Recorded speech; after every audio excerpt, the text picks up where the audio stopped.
सुप्रभात छात्रों। मैं आपका हिंदी अध्यापक पुष्पेंद्र सर। पिछले लेक्चर में हमने क्षितिज भाग 1 के अंतर्गत हिंदी कक्षा 9 के क्षितिज भाग 1 के अंतर्गत कबीरदास जी द्वारा रचित साखियों को पढ़ा। आज उसी क्रम में आगे बढ़ते हुए हम कबीरदास जी द्वारा रचित शब्दों का पाठ हम करने जा रहे हैं।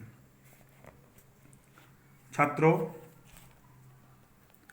पहला जो शब्द है, पहला जो पद है, उसको हम पढ़ेंगे। पहले पद में कबीरदास जी ने कहा है, मों को कहाँ ढूंढे बंदे, मैं तो तेरे पास में, ना मैं देवल ना मैं मस्जिद ना काबे कैलाश में। अब कबीरदास जी कह रहे हैं कि जो निर्गुण ईश्वर है कबीरदास जी के, वो मनुष्य को संबोधित करते हुए, उनको बताते हुए कह रहे हैं, निर्गुण ईश्वर, कि हे बंदे, तू मुझे कहाँ ढूंढता है, मैं तो तेरे पास में ही रहता हूँ।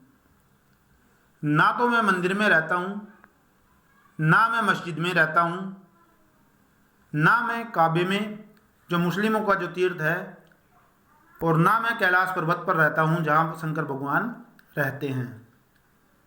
ना तो कोने क्रियाक्रम में, नहीं योग वैराग में।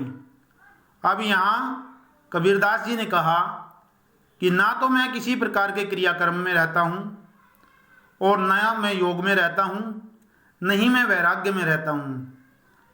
खोजी होए तो तुरते ही मिलियो, पल भर की तलाश में। अगर मुझे कोई खोजने वाला सच्चा खोजी मेरा है कोई, तो वो मुझे अगर ढूंढना चाहता है तो मैं उसे पल भर की तलाश में मिल जाता हूँ। कहे कबीर सुनो भाई साधो, सब श्वासों की श्वास में। अब यहाँ पर कबीरदास जी कहते हैं, लोगों को संबोधित करते हुए, कि ईश्वर प्रत्येक व्यक्ति के सांस सांस में समाये हुए हैं, वो सभी के पास हैं, सभी के नज़दीक हैं। पहले पद में आपने ईश्वर के बारे में पढ़ा। दूसरा जो पद है हमारा,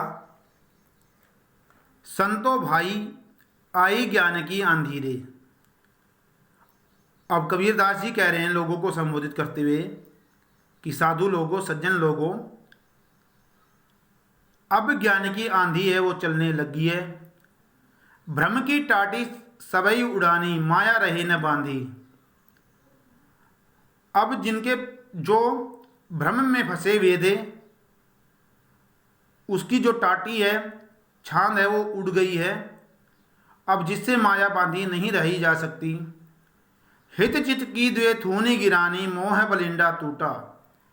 अब यहाँ पर कबीरदास जी कह रहे हैं कि व्यक्ति के हृदय के अंदर के जो दो खंबे थे, द्वे थूनी गिरानी, मोह रूपी जो दो खंबे थे जिनके ऊपर मोह टिका हुआ था, वो टूट गया है।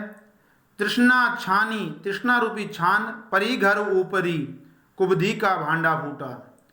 तृष्णा रूपी जो छान थी, अब वो कहीं और जाकर टिक गई है। इससे जो बुरी बुद्धि के जो लोग हैं उनका भांडा फूट चुका है। जोग जुगति करी संतो बांधी।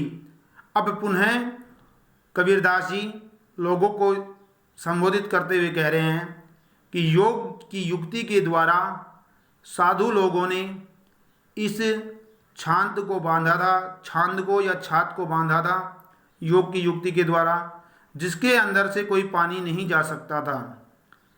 अब कूड़ कपट काया का निक्षा, मतलब जो शरीर का जो कूड़ा कपट है वो निकल गया है। हरि की गति जब जानी, जब लोगों ने ईश्वर की गति के बारे में जब जाना, ईश्वर के बारे में जब जाना, तो उनकी शरीर का कूड़ा कपट वहाँ से निकल गया। आंधी पीछे जो जल बूटा, प्रेम हरि जन बीना। आंधी के बीतने के बाद में जो जल इकट्ठा हुआ, जो बारिश से जो जल आया, या कहते हैं कि ईश्वर के ज्ञान के बाद में ईश्वर के प्रेम के बारे में कबीरदास जी ने यहाँ पर कहा कि ईश्वर के प्रेम बरसने के बाद में उस जल के अंदर जो लोग हैं वो भीग चुके हैं। कहे कबीर भान के प्रगटे उदित बया तम खीना। अब यहाँ पर कबीरदास जी ने लोगों को संबोधित करते हुए कहा है, कहे कबीर भान के प्रगटे उदित बया तम खीना, कि सूर्य के उदय होने पर जैसे अंधेरा दूर हो जाता है, उसी प्रकार प्रेम की आंधी आने के बाद में लोगों का जो भ्रम है वो दूर हो गया। छात्रों, आज हमने दोनों पदों को पूरा किया। धन्यवाद। नमस्कार।